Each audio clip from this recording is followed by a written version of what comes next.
Alright class, today we'll talk about two words that seem simple, but somehow start arguments all over the internet. Cisgender and transgender. I've definitely seen people get mad when they're called cisgender. You're not alone. But first, let's define the words. Transgender means a person's gender identity is different from the sex that they were assigned at birth. Cisgender means a person's gender identity matches the sex that they were assigned at birth. That's it. They're descriptive terms, not insults.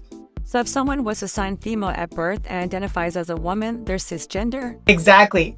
And if someone was assigned female at birth and identifies as a man, they're a transgender man. Then why do people get upset about the word cisgender? That's when the conversation gets interesting.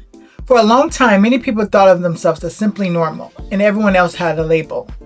But once we started talking about gender identity, everyone gets a descriptor, not just trans people. So some people don't like having a label put on them? For some, yes. Some people feel like the term was assigned to them without their permission. Others misunderstood the word and assumed it was an insult. And some simply don't like being categorized. But we use labels all the time. Exactly. People describe themselves as straight, gay, Christian, atheist, conservative, liberal, black, Latino, American. Labels aren't automatically bad. They become useful when they help us understand experiences and communicate clearly. I've also had people say, "Don't call me cis, I'm just a man." And that's their preference in everyday conversation. Most people don't walk around introducing themselves as cisgender.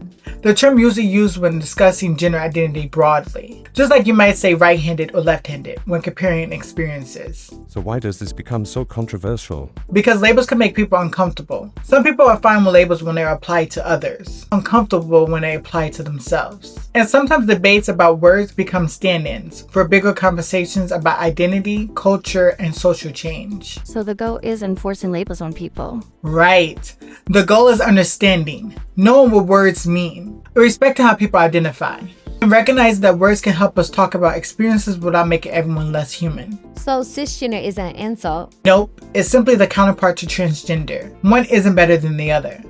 They're just different experiences. You don't have to understand every identity to treat people with dignity. And sometimes the most important thing we could do isn't win an argument about words. It's learn what they mean before we use them. Alright guys, class dismissed. See you next class.